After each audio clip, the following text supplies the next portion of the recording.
A queda do rei, a mansão da demolição. Para tudo o que fazes, e subscreve agora o nosso canal para não perderes estes dramas inesquecíveis. O gancho quebra-gelo. Prepara-te para o choque. Uma mesa perfeitamente disposta numa sumptuosa mansão na Lapa, em Lisboa. O tilintar da prata fina, o murmúrio abafado de conversas corteses e ocas. Esta era a vida de Isabel Isá Vidal de Castro, de 38 anos, uma jaula de ouro construída sobre 15 anos de aparências que tinha aprendido a chamar de seu lar. Mas esta noite um convidado não desejado não só bate à porta, como a derruba com um pontapé. A amante do seu marido, Carla Ramos, descarada e cruel, decide que este jantar de família é o cenário perfeito para humilhar Isabel e reclamar o seu prêmio. Todos prenderam a respiração, à espera do movimento diplomático da matriarca, Dona Helena Castro, para arranjar o desastre. Mas o que ela fez a seguir não foi arranjar, foi uma demolição total. Ninguém, e muito menos o seu próprio filho, Alexandre, viu a fúria gelada que estava prestes a desencadear em nome da verdadeira lealdade. O cenário da opulência controlada. A sala de jantar da Quinta Sol de inverno era uma obra-prima de opulência controlada à moda antiga portuguesa. Um pesado lustre de cristal, uma autêntica relíquia de um palácio veneziano, pingava luz dourada sobre uma mesa de mogno maciça, polida até ao brilho de um espelho. Cada talher era uma fortaleza de prataria, com pratos de porcelana Vista Alegre que exibiam o brasão da família Castro. Um leão estoico a segurar uma única, perfeita rosa. Durante 15 anos, Isabel tinha sido a mestra deste domínio, a curadora da sua perfeição. Ela assegurava-se de que cada garfo estivesse alinhado, cada açucena do centro de mesa estivesse fresca e que cada convidado sentisse o peso da imutável tradição Castro. Hoje era o primeiro domingo do mês, um jantar de família não negociável. Isabel alisou o colo do seu vestido de seda azul marinho, um tique nervoso que nunca tinha conseguido quebrar. Em frente a ela, o seu sogro, Dom Frederico, um homem cuja presença se tinha desvanecido em proporção direta ao domínio crescente da sua esposa, agitava tranquilamente o vinho tinto. Ao lado dele sentava-se Dona Helena, a matriarca, vestida com um rigoroso, mas primorosamente feito, fato tailleur cinzento carvão, o seu cabelo prateado apanhado num chignon impecável. Dona Helena inspecionava a sala não como anfitriã, mas como uma rainha a inspecionar a sua corte. Os seus olhos, da cor de um céu invernal, não perdiam nada. A irmã de Alexandre, Teresa, e o seu marido, Rui, ocupavam os assentos restantes.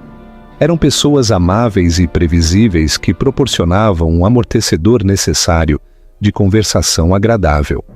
Falaram da recente competição de vela dos filhos e de uma viagem planeada a Aspen. Isabel sorria e acenava, oferecendo as respostas apropriadas, mas a sua mente estava noutro lugar. Estava na cadeira vazia ao lado dela, a cadeira de Alexandre. Alex. Ele estava atrasado. Novamente. Aquela distância entre eles tinha começado subtilmente. Uma noite tarde no escritório transformou-se em 2. Depois, numa semana, as viagens de negócios estendiam-se sem aviso. Quando estava em casa, era um fantasma, a sua atenção colada à luz azul do seu telemóvel, as suas respostas às perguntas dela, monossilábicas e vagas. Tinha perdido peso.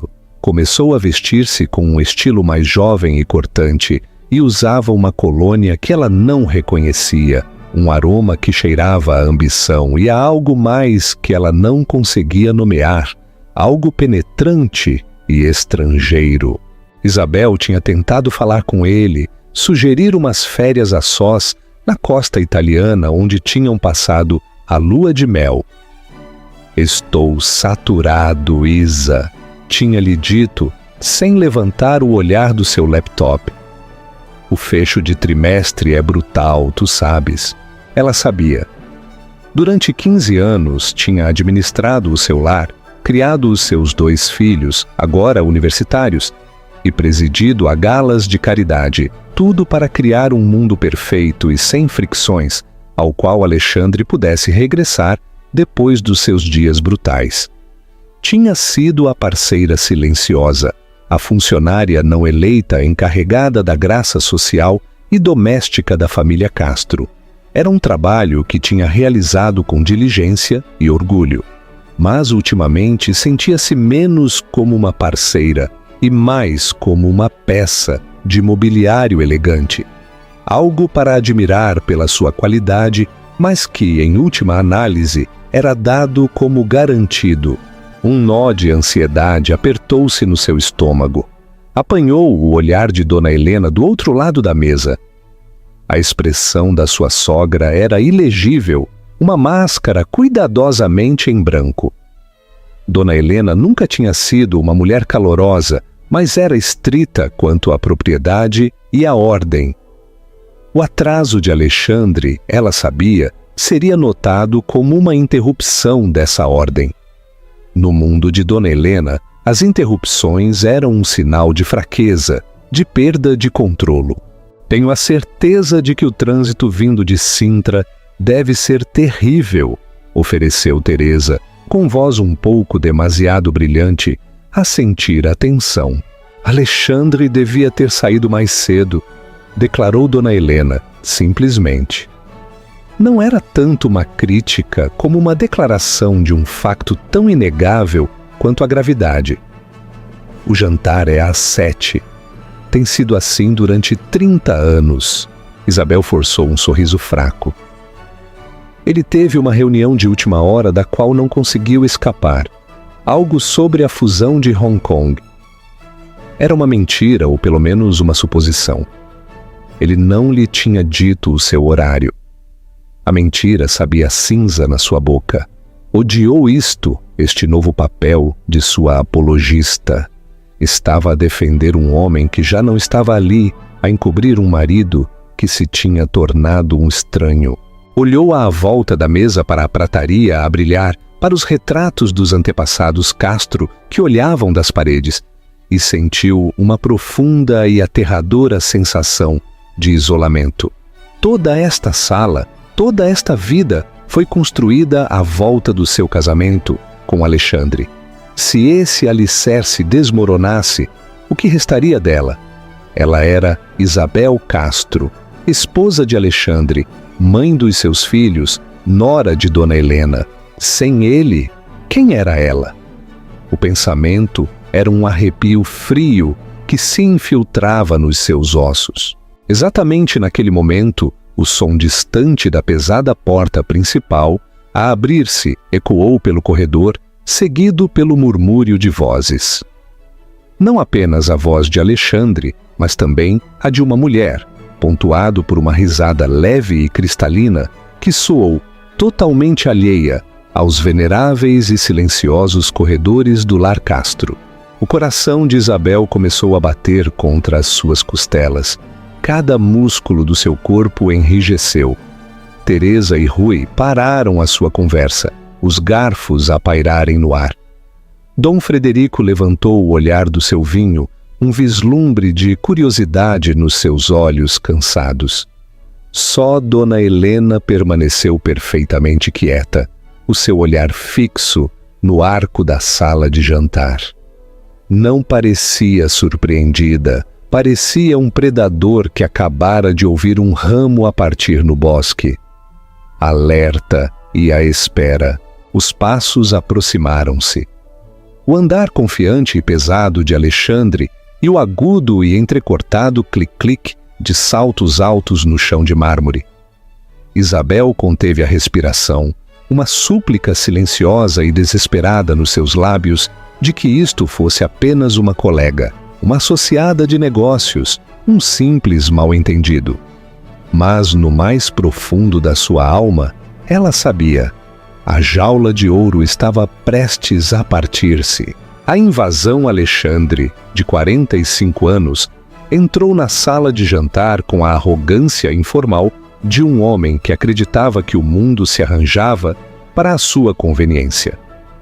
Era bonito, inegavelmente, com uma cabeça de cabelo escuro e grosso que apenas começava a ficar grisalho nas têmporas, e um sorriso que durante anos tinha sido a perdição de Isabel. Esta noite, esse sorriso estava esticado um pouco demais, um pouco demasiado brilhante. Não chegava aos seus olhos que se moviam rapidamente pela sala a avaliar a audiência. Desculpem o atraso todos, anunciou a sua voz a ecoar com falsa cordialidade. Fui detido, já sabem como é. Fez um gesto atrás dele. Trouxe uma convidada. Espero que a ninguém incomode. Parada na porta, emoldurada como um retrato, estava a dona da risada cristalina. Era jovem, talvez no final dos seus 20 anos, com uma cascata de cabelo vermelho fogo que caía sobre os ombros de um vestido verde esmeralda justo. O vestido era caro, mas inapropriado para um jantar de família tranquilo. Estava cortado demasiado baixo à frente e abraçava uma figura agressivamente tonificada.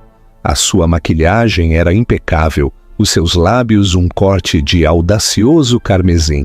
Irradiava uma espécie de energia voraz e implacável que se sentiu como um fósforo aceso na atmosfera rançosa e de dinheiro antigo da sala. Isabel sentiu o ar abandonar os seus pulmões. Este não era um colega. Este não era um associado de negócios. Este era o penetrante aroma estrangeiro dos seus fatos.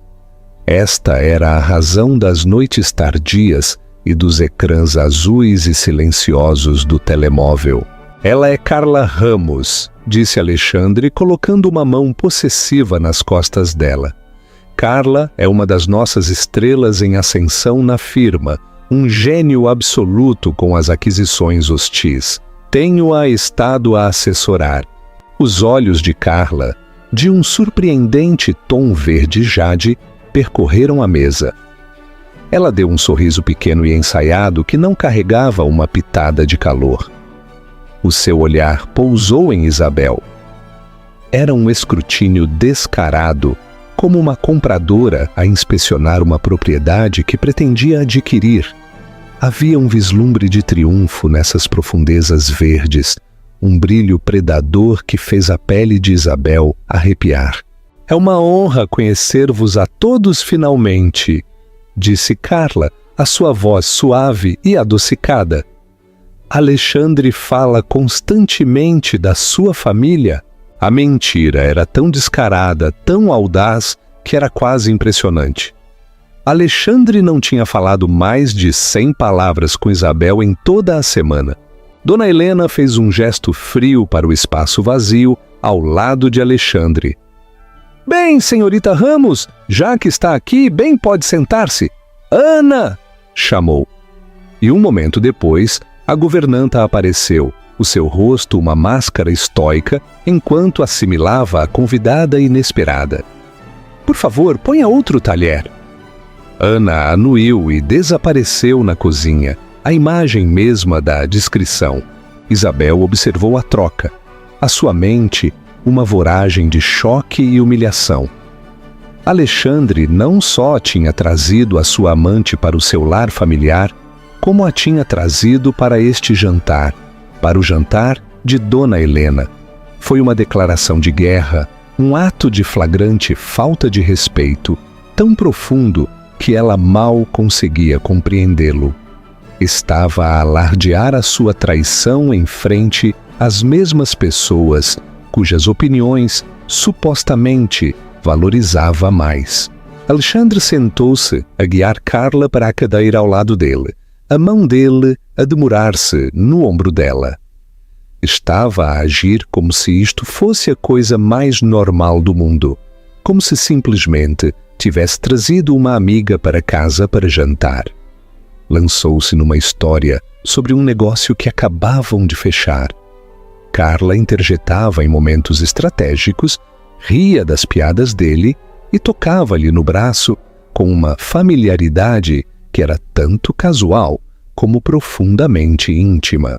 Eram uma equipa, uma unidade, moviam-se e falavam com um ritmo partilhado que excluía todos os outros na mesa, e mais notoriamente, Isabel. Isabel sentiu milhares de olhos sobre ela.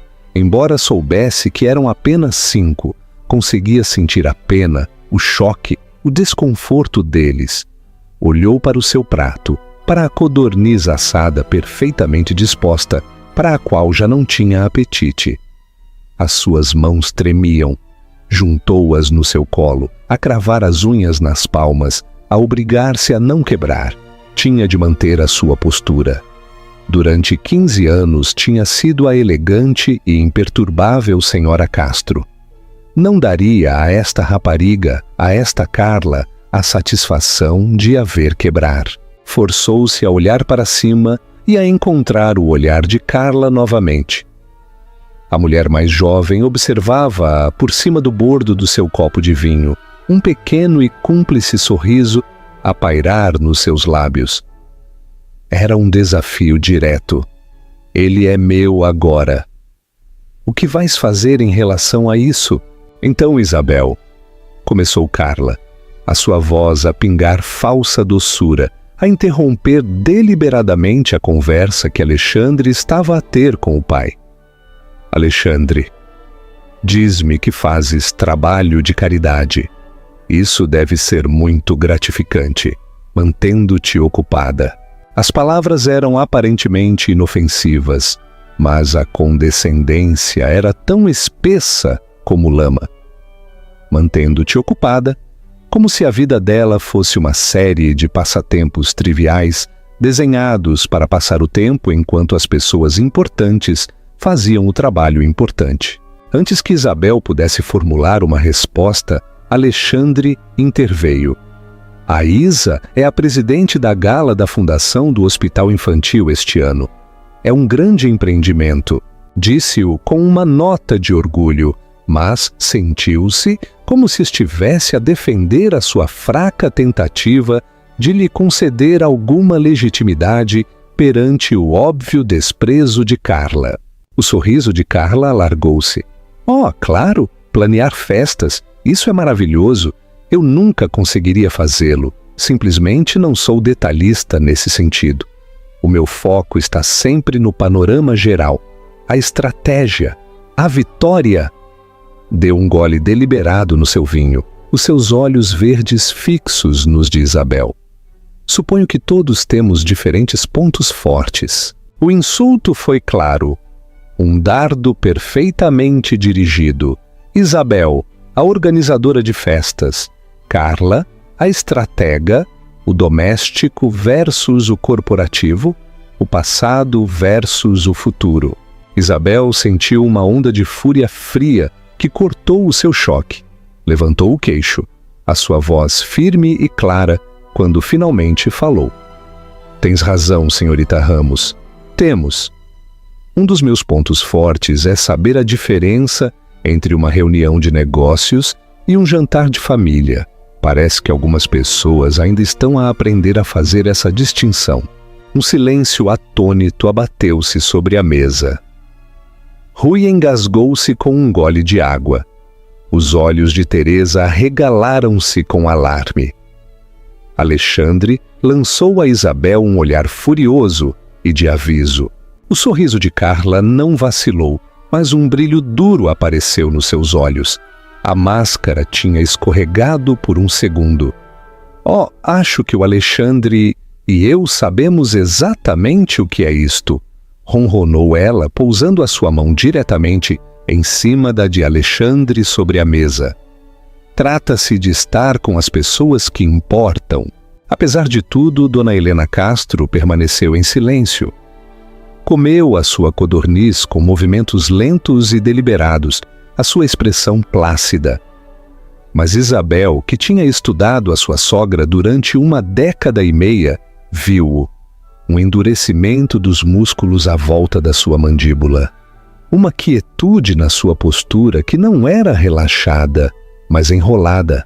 Dona Helena estava a ouvir, estava a olhar e estava a julgar. A tensão na mesa era agora uma presença física, espessa e sufocante. Rui e Teresa fizeram uma corajosa, embora desajeitada, tentativa de desviar a conversa para águas mais seguras, a perguntar a Alexandre sobre o mercado. Mas Carla não se ia deixar dissuadir. Tinha vindo com uma missão e estava a executá-la com precisão cirúrgica. A falar de investimentos, disse Carla, cortando Rui a meio da frase. Alexandre tem estado a fazer movimentos muito audaciosos ultimamente. Está a desinvestir de alguns dos ativos mais antigos e sentimentais e a reinvestir em coisas com mais potencial de crescimento agressivo. É uma estratégia brilhante, fora o velho que entre o novo. Não é verdade, querido? Apertou a mão de Alexandre. Ele deu-lhe um sorriso tenso e desconfortável. A Carla tem um olho muito perspicaz para o valor, pai. Ficarás impressionado. Dom Frederico simplesmente resmungou a retirar-se mais para o santuário do seu copo de vinho. Mas Isabel percebeu o subtexto perfeitamente. Ativos mais antigos e sentimentais. As palavras eram dirigidas diretamente ao seu coração. Ela era a porcelana de herança da família, bonita, valiosa num sentido clássico, mas em última análise, frágil e antiquada, pronta para ser guardada, para dar lugar a algo elegante e moderno. Isabel pousou o garfo suavemente. Recusou-se a ser provocada a uma luta aos gritos. Não lhes daria o drama que tão claramente ansiavam.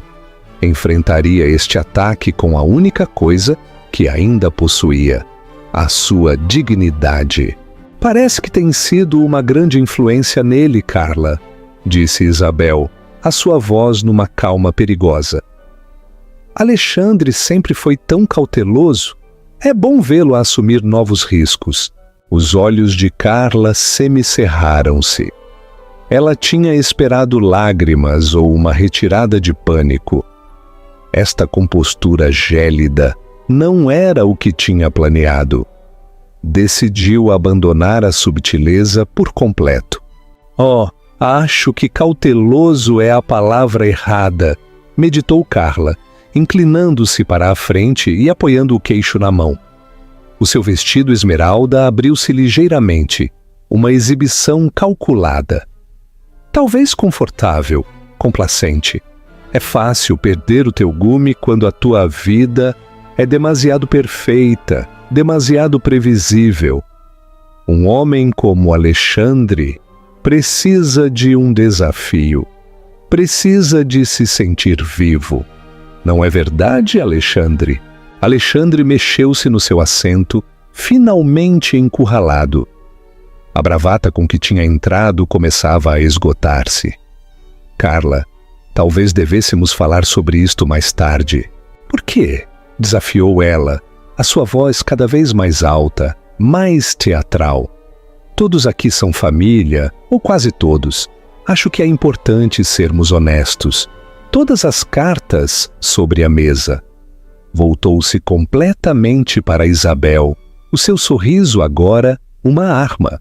Por exemplo, acho que deve saber que a fusão de Hong Kong, em que Alexandre estava a trabalhar na semana passada, essa foi numa suíte presidencial do Altis Belém Hotel.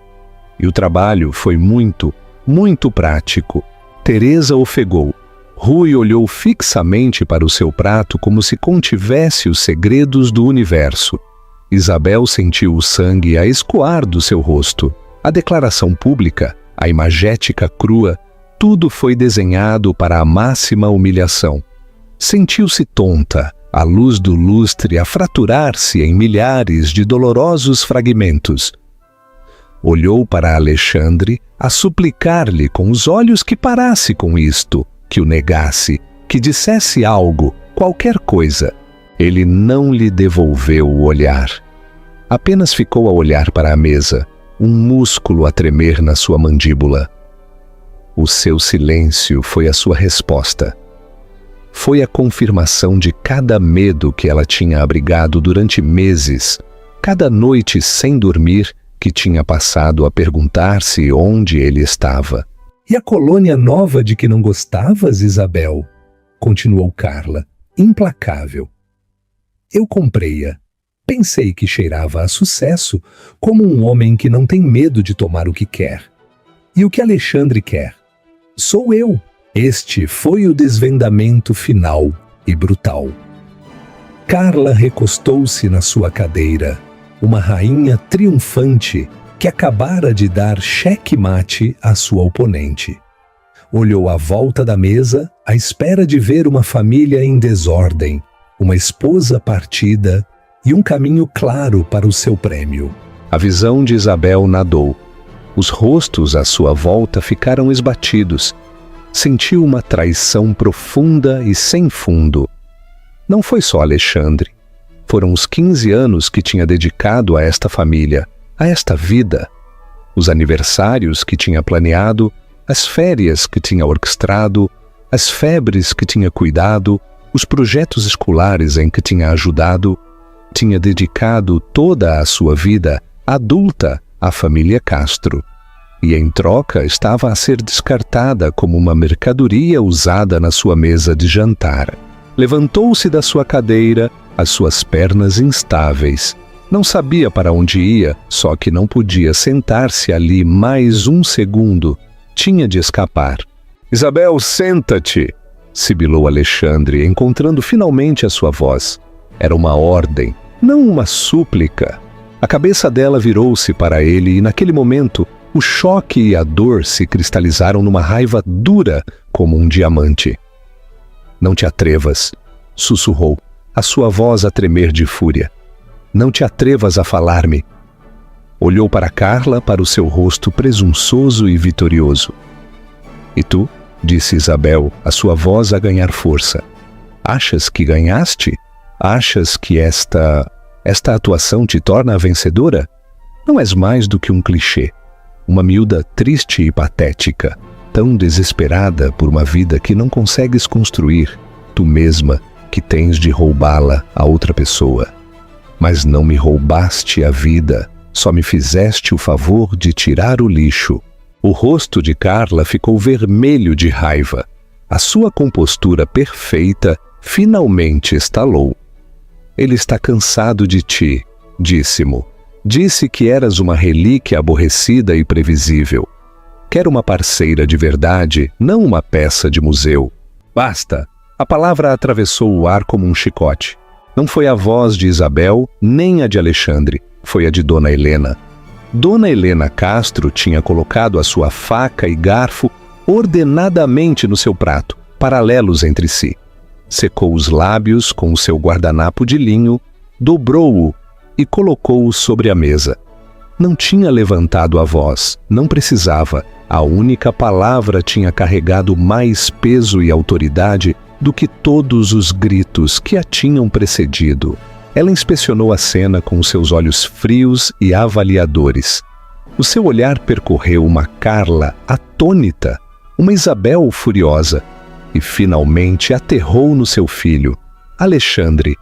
O olhar que lhe deu não foi de desilusão ou raiva maternal. Foi algo muito mais frio, muito mais aterrador. Foi um olhar de puro, não adulterado desprezo. A sala ficou completamente em silêncio. A batalha tinha sido declarada. As linhas tinham sido traçadas. Mas todos tinham julgado mal quem era o verdadeiro jogador de poder na mesa. Todos tinham estado à espera do movimento da rainha. E ela, finalmente, estava pronta para jogar a sua mão. Dá gosto ao vídeo se a matriarca já te ganhou. Comenta com um emoji de coroa se achas que Dona Helena vai acabar com o seu próprio filho. O declínio do príncipe. O silêncio que se seguiu à única e aguda ordem de Dona Helena foi absoluto. Teresa parecia querer que o chão a engolisse, enquanto Rui parecia estar a tentar fundir-se ativamente com a sua cadeira. Dom Frederico, pela primeira vez em toda a noite, olhou diretamente para a sua esposa. A sua expressão, uma mistura de apreensão e curiosidade mórbida. Isabel ficou de pé, junto à sua cadeira, o seu corpo ainda a vibrar com adrenalina e raiva. Tinha estado pronta para fugir, para escapar à humilhação. Mas a voz da sua sogra tinha ancorado ao lugar. Encontrou-se a observar Dona Helena, uma estranha sensação de pressentimento e um vislumbre de esperança desesperada a misturarem-se dentro dela. Alexandre foi o primeiro a quebrar o feitiço. Tentou recuperar o controle, gerir a situação como faria com uma administração hostil. Mãe, este é um assunto privado entre a Isabel e eu. Dona Helena nem sequer olhou para ele. O seu olhar acerado estava fixo inteiramente em Carla. Senhorita Ramos, começou a sua voz, baixa e uniforme, completamente desprovida de emoção. Foi uma convidada no meu lar, uma convidada trazida aqui sob falsas pretensões pelo meu filho, que parece ter esquecido os princípios básicos de decência. A senhora abusou da minha hospitalidade, insultou a minha nora e mostrou uma vulgaridade que não presenciei desde uma greve de estivadores em 1978. Carla, que momentaneamente tinha sido silenciada, pareceu recuperar a sua bravata. Claramente confundiu a calma de Dona Helena com a fraqueza de uma idosa. Com o devido respeito, senhora Castro, disse, levantando o queixo, desafiante. Não sou eu a ser vulgar. Estou a ser honesta. O seu filho está apaixonado por mim. Ele quer o divórcio. Ele ia dizer-lhe, mas é demasiado considerado. Eu decidi acelerar o processo. A senhora decidiu, repetiu Dona Helena, pendurando as palavras no ar. A senhora, uma pessoa que conheço há precisamente 47 minutos, decidiu acelerar a dissolução do casamento de 15 anos do meu filho no meu jantar. Acha que tem esse tipo de autoridade? Eu tenho o coração de Alexandre. Acho que isso é autoridade suficiente, replicou Carla, com um sorriso presunçoso a regressar ao seu rosto. Tentou alcançar a mão de Alexandre novamente, mas ele afastou-a, os seus olhos a moverem-se nervosamente entre a mãe e a amante. Estava a começar a perceber que isto não estava a correr como planeado. Alexandre! Disse Dona Helena, voltando finalmente a cabeça para enfrentar o seu filho. A sua voz era suave, quase doce, o que era de alguma forma mais ameaçador do que se ela tivesse gritado. Isto é verdade? Amas esta mulher? Tencionas deixar a tua esposa por ela? Alexandre engoliu em seco. Toda a mesa esperou pela sua resposta. Este era o seu momento para apoiar a sua amante ou tentar salvar a sua família. Escolheu o caminho do cobarde, o caminho do equívoco. Mãe, é complicado. Isabel e eu temos estado separados há anos, Carla. Ela entende-me, entende o meu mundo. Entende a tua carteira? Cuspiu Isabel, as palavras a escaparem antes que ela pudesse detê-las. Fica de fora disto, Isa. Espetou Alexandre, o seu medo agora a transformar-se em raiva, dirigida ao alvo mais seguro. Não, disse Dona Helena, a sua voz a cortá-lo. Ela não ficará de fora disto. Este é o lar dela, esta é a família dela. Tu, Alexandre, és o intruso aqui. Tu e esta criatura que trouxeste contigo. A mandíbula de Carla caiu. O insulto, tão direto e desdenhoso, claramente tinha atingido o alvo. Criatura? Como se atreve? Dona Helena ignorou-a por completo, o seu foco ainda laser no seu filho. Fiz-te uma pergunta, Alexandre. Amas esta mulher? Tencionas deixar a tua esposa por ela? Sim, finalmente resmungou a palavra, mal audível. Sim, eu amo-a. Um soluço dolorido escapou dos lábios de Teresa. Isabel sentiu a finalidade dessa palavra como um golpe físico. Uma coisa era saber, outra era ouvi-lo em voz alta, nesta sala rodeada de familiares. O chão pareceu inclinar-se debaixo dos seus pés. Olhou para o seu marido, o homem que tinha amado desde que tinha 22 anos, o pai dos seus filhos, e viu um completo estranho. Um homem fraco e cruel que não só a tinha traído, como tinha orquestrado a sua humilhação pública. Então és um tolo maior do que eu alguma vez pensei ser possível, disse Dona Helena, a sua voz a ressoar com clareza. Não parecia triste ou zangada, parecia desapontada, como se estivesse a examinar um produto que se tinha revelado com um defeito fatal e irredimível. Depois fez algo que ninguém esperava. Virou-se para Isabel, a sua expressão suavizando quase imperceptivelmente. Um subtil descongelamento da máscara de gelo. Isabel, querida, acho que a senhorita Ramos deixou bem claro que sente que tu és um ativo mais antigo e sentimental. Uma peça de museu acha que te está a substituir. Isabel só conseguiu anuir, as lágrimas finalmente a surgirem, a embaciar os rostos dos seus carrascos. Ela está errada, declarou Dona Helena, voltando o seu formidável olhar para o resto da mesa. Ela está sob a falsa impressão de que o meu filho tem o poder nesta família. Ela pensa que, ao assegurar-se a ele, assegurou um prêmio. Dona Helena fez uma pausa, deixando que as suas palavras fossem assimiladas. Um sorriso lento e assustador tocou os seus lábios. Foi uma visão aterradora. É hora, disse a sua voz a ressoar com um poder recém-descoberto, de uma lição de finanças familiares. O que é que queres dizer com finanças familiares? Deixa-nos o teu comentário se já sentias que a verdadeira riqueza não era de Alexandre. A demolição financeira, durante 35 anos, começou Dona Helena, com o tom tranquilo e comedido de uma professora, a iniciar uma palestra. O meu marido, Dom Frederico, e eu temos administrado os ativos da família Castro.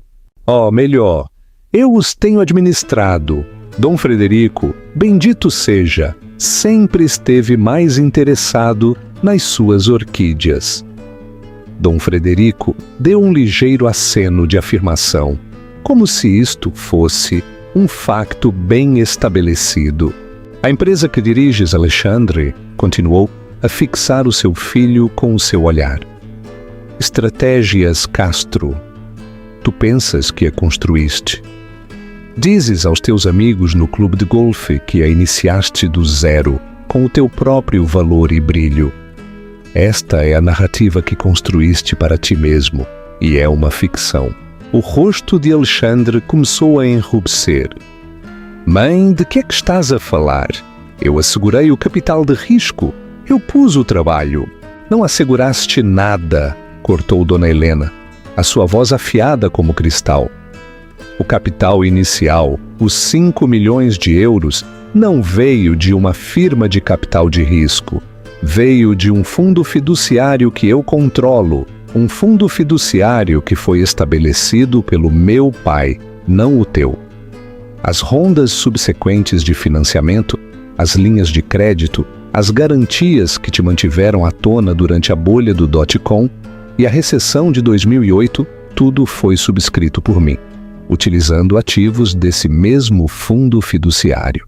Nunca foste um empresário brilhante, Alexandre. Foste um passatempo subsidiado. A cor escoou do rosto de Alexandre. Parecia completamente em choque, como se a sua mãe acabasse de anunciar que o céu era verde. Isso não é verdade, pai, apelou, virando-se para o pai. Dom Frederico pigarreou. A tua mãe é uma gestora financeira muito astuta, filho. Sempre foi o domínio dela. Dona Helena esboçou um sorriso sem humor. De facto. E o meu domínio estende-se aos termos do teu emprego. Tu és o CEO das Estratégias Castro, sim, mas não és o proprietário. Tu és um empregado com um salário muito generoso e opções sobre ações que são, devo acrescentar, inteiramente condicionais.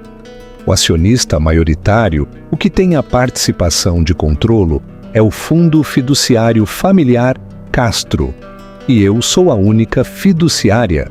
Carla agora estava a olhar para Dona Helena com olhos arregalados e horrorizados. O brilho predador tinha se ido, substituído pela revelação enjoativa de que tinha apontado para a presa errada.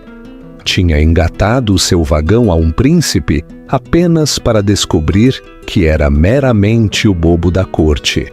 Além disso, continuou Dona Helena, a sua entrega implacável, esta casa na qual tão descaradamente trouxeste esta mulher não é a tua casa. Não pertence a ti e a Isabel.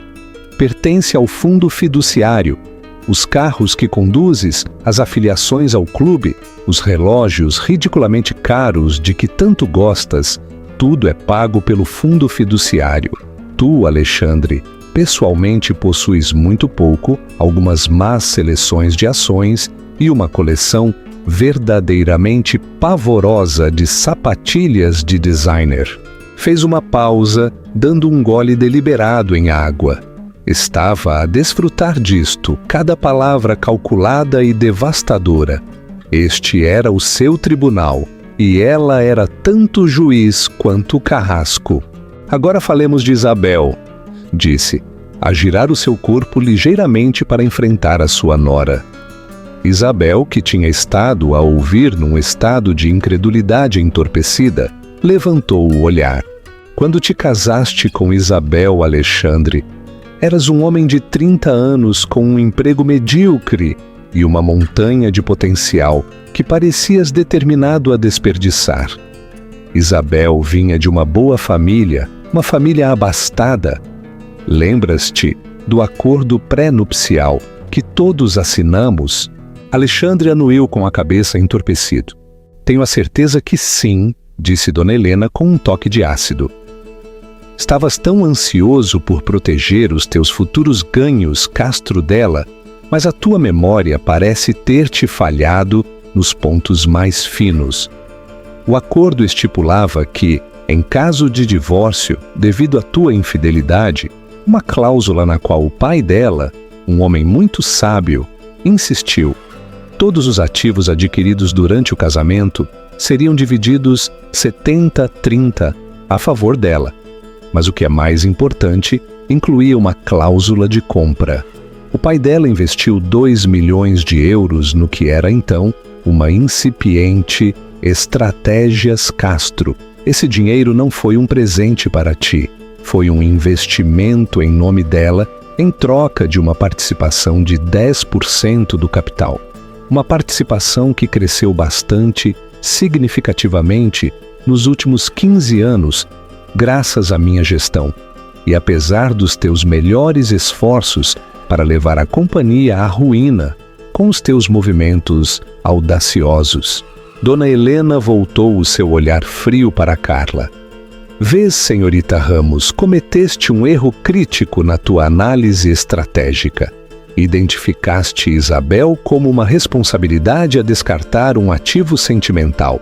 Mas a verdade é que Isabel é uma acionista significativa.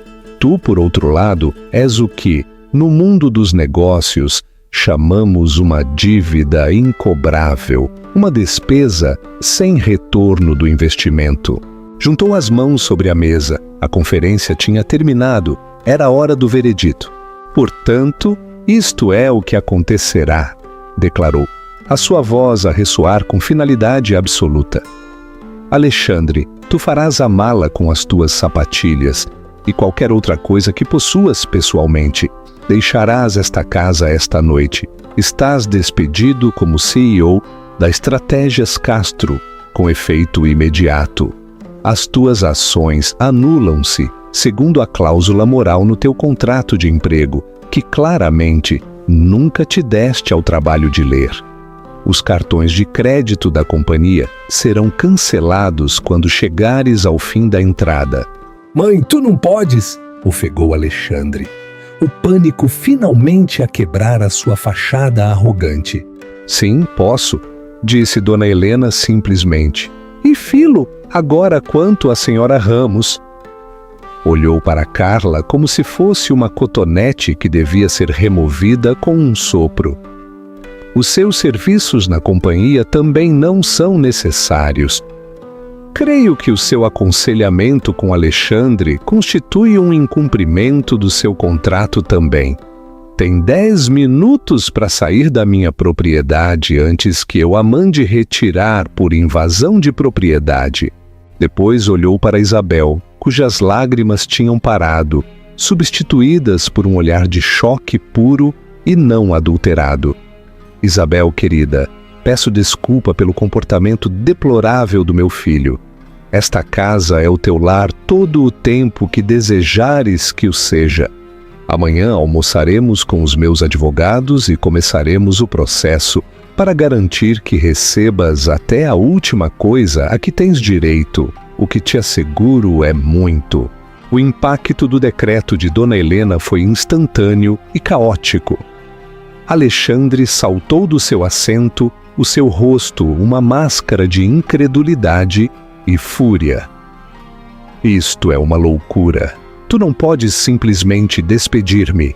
É a minha companhia, a minha vida. Nunca foi a tua companhia, Alexandre? Replicou Dona Helena, a sua voz imutável. Ela já não estava a olhar para ele, já o estava a despedir da sua realidade. Era um empréstimo. E o teu crédito expirou. Carla, a ver todo o seu futuro a evaporar-se perante os seus olhos, virou-se para Alexandre com a ferocidade de um animal encurralado. Tu disseste que eras dono de tudo, tu mentiste-me, guinchou. O seu glamour cuidadosamente construído derreteu-se para revelar um pânico cru e ganancioso. Disseste que viajaríamos, que eu nunca mais teria de trabalhar. Miserável, patético, mentiroso. Cala-te, Carla! Gritou Alexandre, virando-se contra ela. Isto é culpa tua, pressionando-me, forçando isto esta noite. Tu arruinaste tudo. As suas recriminações amargas e aterrorizadas encheram a elegante sala de jantar, uma mancha vulgar na sua atmosfera pristina. Teresa e Rui pareciam congelados de horror, enquanto Dom Frederico simplesmente fechou os olhos, como se desejasse ir para o seu tranquilo jardim de inverno. Isabel observou-os e uma estranha clareza a invadiu. A dor da traição ainda estava lá, uma ferida profunda e dolorosa no seu peito. Mas ver Alexandre não como o homem poderoso e carismático com quem se tinha casado, mas como um miúdo mimado e mal-humorado a ser repreendido pela mãe, quebrou o feitiço que ele tinha tido sobre ela durante 15 anos. O homem que tinha amado, ou a ideia do homem que tinha amado, tinha desaparecido. No seu lugar estava este estranho, fraco e cambaleante. Dona Helena deixou-os brigar por mais um momento, antes de falar novamente, a sua voz a cortar o ruído frenético deles. A segurança estará aqui em 5 minutos para escoltar-vos a ambos. Sugiro que usem o tempo para recolher as vossas coisas. A ameaça de segurança era real. Alexandre sabia disso. Os seus ombros curvaram-se em sinal de derrota. Toda a luta se dissipou. Substituída por um olhar vazio e oco, ele tinha sido completa e totalmente posto em xeque-mate.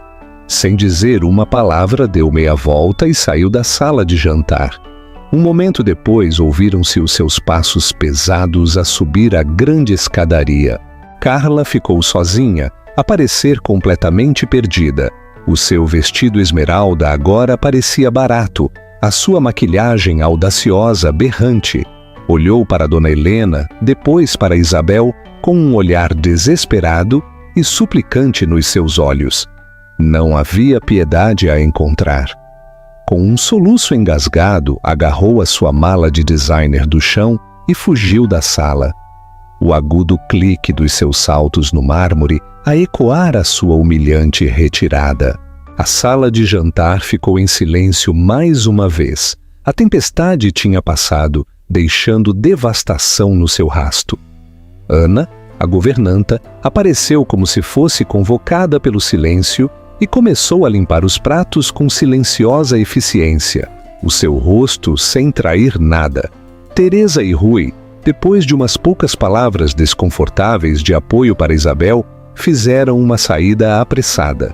Dom Frederico deu à sua esposa um olhar longo e ilegível, antes de se levantar e dizer: "Estarei no escritório." Finalmente, Isabel e Dona Helena estavam sozinhas na longa mesa de mogno. Os restos da desastrosa refeição entre elas. O ar estava espesso, com palavras não ditas. Isabel encontrou a sua voz, embora fosse áspera e fraca. "Eu não tinha ideia, Helena, sobre o fundo fiduciário, as finanças." Dona Helena olhou para ela. E pela primeira vez em 15 anos, Isabel viu algo nos olhos da sua sogra, para além da fria avaliação. Foi um vislumbre de empatia, talvez até respeito. "Claro que não", disse Dona Helena. "Alexandre também não. Foi um acordo que fiz com o teu pai antes do casamento. Ambos vimos o potencial de imprudência de Alexandre. O teu pai queria assegurar que o teu futuro estivesse protegido, e eu queria assegurar que o legado da minha família não fosse desperdiçado por um tolo. Os nossos interesses estavam alinhados." Estendeu a mão pela mesa, e num gesto que chocou Isabel mais do que qualquer outra coisa que tinha acontecido em toda a noite, colocou a sua mão fria e seca sobre a de Isabel. "Não sou uma mulher sentimental, Isabel, tu sabes. Mas valorizo a lealdade, valorizo a integridade. Durante 15 anos tens sido uma esposa e mãe leal e amável. Mantiveste a dignidade desta família, mesmo quando o meu filho estava a fazer tudo o que podia para arrastar pelo lodo. Tu és uma castro de caráter, se não de nascimento." Aquela rapariga disse com um gesto de nojo na direção da porta vazia. Era um parasita oportunista. E Alexandre é uma desilusão, a minha maior desilusão. Uma lágrima deslizou pela face de Isabel, não de tristeza, mas de um alívio estranho e avassalador. Não estava a ser descartada, não estava a ser substituída. Tinha sido vista. Os seus anos de dedicação silenciosa, que pensava terem passado despercebidos, tinham sido observados e valorizados pela única pessoa cuja opinião realmente importava. "Por que é que nunca me disseste?" perguntou Isabel. "Porque nunca foi necessário", respondeu Dona Helena. Simplesmente. O fundo fiduciário era uma rede de segurança, uma medida de emergência. Eu esperava que o meu filho amadurecesse, que crescesse para ser o homem que eu o criei para ser. Mantive essa esperança durante muito tempo. Esta noite, suspirou um som fraco e cansado. Finalmente provou que eu estava errada. Forçou a minha mão. A pesada porta principal bateu com força. O som final e absoluto. Os passos de Alexandre e Carla foram ouvidos a ranger no caminho de gravilha, enquanto se afastavam da casa, da família, da vida que tinham tentado reclamar. Dona Helena apertou suavemente a mão de Isabel. "Ele foi-se, eles foram-se, agora reconstruímos." E no meio, na sala de jantar tranquila e cavernosa, rodeada pelos fantasmas de um casamento partido, Isabel sentiu não um fim, mas um começo novo e assustador. E pela primeira vez não o enfrentava sozinha. Enfrentava-o com o aliado mais poderoso que alguma vez poderia ter imaginado. A Ascensão, a nova matriarca. Nos dias que se seguiram à cena cataclísmica, uma nova ordem começou a estabelecer-se dentro dos muros da mansão Castro. A casa, que alguma vez se sentiu como um museu bonito, mas vazio, agora sentia-se como um quartel-general. Uma energia tranquila e decidida substituiu a tensão rançosa que se tinha arrastado durante meses. O silêncio que Alexandre deixou foi cavernoso, a ecoar nos corredores por onde costumava passear, no espaço vazio, na garagem onde tinha estado o seu Porsche, na reentrância oca que o seu corpo tinha deixado no lado dela da cama. Ao terceiro dia, Isabel decidiu que não podia dormir naquele quarto mais uma noite. Com uma resolução que se sentiu alheia e estimulante, mudou as suas coisas para uma das grandes suítes de hóspedes com vista para os jardins. Naquela tarde, entrou no enorme closet de Alexandre e começou a fazer a mala.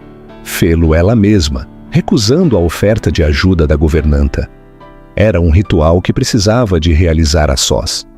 Metodicamente tirou das cabides as filas de fatos caros e sem alma, as sapatilhas de designer berrantes que Dona Helena tinha menosprezado com tanta precisão, as gravatas de seda que Carla provavelmente a tinha ajudado a escolher. Na parte de trás de uma gaveta, por baixo de uma pilha de velhas camisolas universitárias, encontrou uma pequena caixa de couro gasta.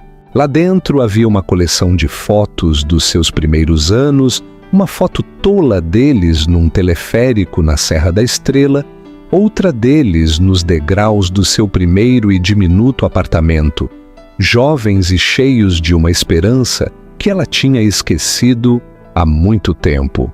Por um momento, uma onda de profunda tristeza a invadiu. Não pelo homem que acabava de ser expulso da sua vida, mas pelo rapaz das fotografias, o que tinha desaparecido há tanto tempo. Olhou para a imagem, o sorriso genuíno e não forçado no seu próprio rosto, e sentiu pena da rapariga perdida. Depois, com um profundo suspiro, fechou a caixa. Colocou-a dentro de uma maior com o resto dos pertences dele e selou a tampa. Não foi um ato de raiva, mas sim de encerramento. Estava a fazer a mala a um fantasma. Os seus dias encontraram um novo ritmo centrado à volta da secretária de mogno no escritório familiar. Todas as manhãs, às 10, reunia-se com Dona Helena para o que começaram a chamar as suas sessões de informação. Dona Helena era uma professora surpreendentemente paciente, embora exigente. Ela expôs a arquitetura do Fundo Fiduciário Castro com a precisão de um arquiteto mestre, explicando uma planta. Ensinou Isabel a ler um balanço, não só pelos seus números, mas pela história que contava sobre a saúde e a integridade de uma empresa. E qualquer um pode ver os lucros e as perdas, explicou Dona Helena uma manhã, batendo num relatório trimestral com um dedo longo e elegante. Isso é aritmética simples. A verdadeira habilidade é ler os espaços entre os números.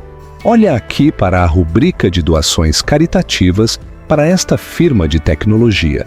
É uma percentagem plana e previsível. É para fins fiscais, um movimento de relações públicas. Agora olha para este, disse a deslizar outro dossiê. As doações flutuam, são direcionadas para necessidades comunitárias específicas. É mais confuso, menos previsível. Diz-te que a liderança está empenhada não apenas a passar um cheque. Um é um investimento em imagem, o outro é um investimento em comunidade. Investimos no último. Isabel viu-se absorvida, fascinada. A sua mente, ocupada durante tanto tempo com calendários sociais e gestão do lar, sentiu-se como se estivesse a ser alongada, a despertar. Começou a fazer perguntas, a desafiar suposições, a ver os padrões de que Dona Helena falava. Um telefonema da sua cunhada, Teresa, uma tarde, cimentou ainda mais a sua nova realidade. Isa, eu só tive de ligar. Começou Teresa, a sua voz cheia de uma calorosa hesitação. Sinto-me horrível e profundamente pelo que o Alexandre fez, pelo que todos nós nos sentamos e o vimos fazer. Ele é um estranho para mim agora. Não é culpa tua, Teresa, disse Isabel, e surpreendeu-se ao descobrir que o dizia a sério. Mas é a forma como lidaste. E a mãe? Meu Deus! Nunca a vi assim. O Rui e eu estávamos a falar e simplesmente... Estamos maravilhados convosco as duas. O que precisares, Isa, qualquer coisa, estamos do teu lado incondicionalmente. A simples e sincera declaração de lealdade significou mais para Isabel do que Teresa jamais saberia. A velha estrutura familiar, que tinha girado à volta de Alexandre como o sol, tinha se desmoronado. Uma nova estava a ser construída no seu lugar, forjada não por obrigação, mas por lealdade e respeito mútuo entre as suas mulheres. Os rumores sobre o destino de Alexandre e Carla infiltraram-se, como era inevitável no seu pequeno círculo mexeriqueiro. Teresa mencionou ter ouvido dizer que tinham visto Carla a almoçar frenética e a chorar com um recrutador. O seu estatuto de estrela em ascensão aparentemente não era transferível sem o nome Castro a apoiá-la. Rui tinha ouvido no circuito financeiro que Alexandre tinha abordado vários velhos contactos para obter apoio para uma nova empresa, apenas para ser recusado cortês, mas firmemente. Ninguém queria ser associado a um homem que não só tinha sido publicamente desautorizado pela formidável Dona Helena Castro, como também tinha provado ser um fraude financeiro, um príncipe sem reino. A sua queda espetacular foi um contraponto tranquilo e satisfatório ao ascenso constante de Isabel. 2 meses depois daquela fatídica ceia, Dona Helena convocou Isabel ao escritório. A sala, outrora imponente e alheia, agora parecia própria. O divórcio é final, disse Dona Helena, o seu tom profissional, mas os seus olhos continham uma luz mais suave. Empurrou um documento grosso sobre a secretária. Alexandre assinou tudo. Tinha poucas opções. Este é o acordo, disse. É, como estipulado, extremamente generoso contigo. Isabel olhou para os papéis, para os números espantosos que representavam a sua nova realidade financeira independente. Sentia-se abstrato, mas sólido. Era segurança. Era liberdade. Obrigada, Helena, disse em voz baixa. Não tens nada a agradecer, corrigiu Dona Helena suavemente. Isto é o que tu ganhaste. Deslizou uma segunda pasta mais fina sobre a secretária. Isto, no entanto, é mais importante. É uma proposta. Estou a solicitar oficialmente à administração que modifique a estrutura do Fundo Fiduciário Familiar Castro. Estou a renunciar como a única fiduciária. Fez uma pausa, deixando que o peso das suas palavras enchesse a sala. Estou a nomear 2 novos co-fiduciários. Bateu 2 linhas de assinatura na parte inferior da página principal. Uma já estava assinada com a sua escrita elegante e nítida. A outra estava em branco, com o nome completo de Isabel escrito por baixo. Isabel ficou a olhar, o seu coração a bater forte. Eu? Mas, Helena, eu não sei o suficiente. Só estou a aprender. Tu passaste 15 anos a planear menus, não fusões.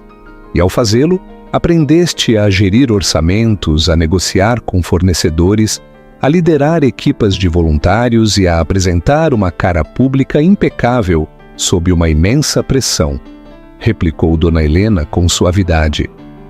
Nunca confundas as habilidades de uma administradora doméstica com algo menor. Simplesmente aplicam-se numa arena diferente. Posso ensinar-te finanças, não consigo ensinar-te caráter. Levantou-se e caminhou na direção da grande janela saliente. A sua postura tão direita e inflexível como sempre. Observei-te durante 2 meses, Isabel. Tu tens uma mente cautelosa e perspicaz, onde Alexandre tinha uma imprudente e arrogante. Tu tens empatia, o que te torna um melhor juiz do valor de uma pessoa do que alguma vez poderia ser um currículo, e és leal. Neste mundo, esse é o ativo mais valioso e raro de todos. Tenho 72 anos, disse Dona Helena, a sua voz mais suave agora. O meu legado não pode ser o fracasso de Alexandre, precisa de ser o nosso sucesso. Esta família precisa de um futuro, precisa de uma líder com integridade. Tu és essa pessoa, Isabel. Tu provaste-o.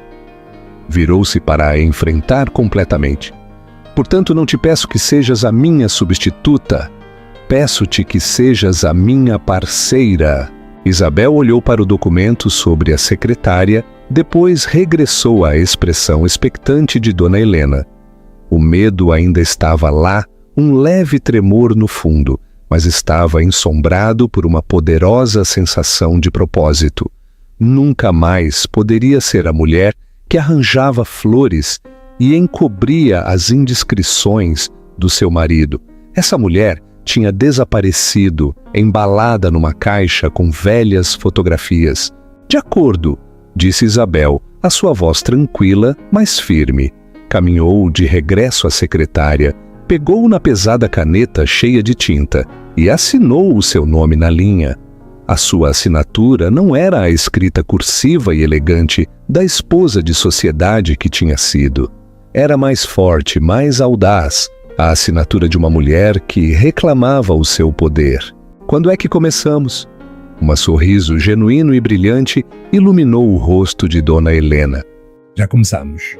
E assim, a casa na Lapa, outrora um símbolo de um casamento partido, tornou-se o quartel-general de um império dirigido por 2 mulheres formidáveis. Isabel, já não uma esposa nas sombras, e Dona Helena, a matriarca que reescreveu as regras, provaram que a verdadeira família não se trata de laços de sangue, mas da lealdade inabalável e da força que se encontra nas alianças mais inesperadas. Não só sobreviveram à traição, como construíram um novo legado a partir das suas cinzas, um fundado na integridade, na inteligência e no poder silencioso e inquebrantável das mulheres que tinham sido subestimadas durante demasiado tempo. Comenta embaixo quem foi o verdadeiro vilão nesta história. Alexandre pela sua fraqueza ou Carla pela sua crueldade? Se desfrutaste desta história de justiça e empoderamento, por favor, clica no botão de gosto, partilha-a com alguém que precise de a ouvir e subscreve o nosso canal para mais dramas inesquecíveis. O teu apoio significa o mundo.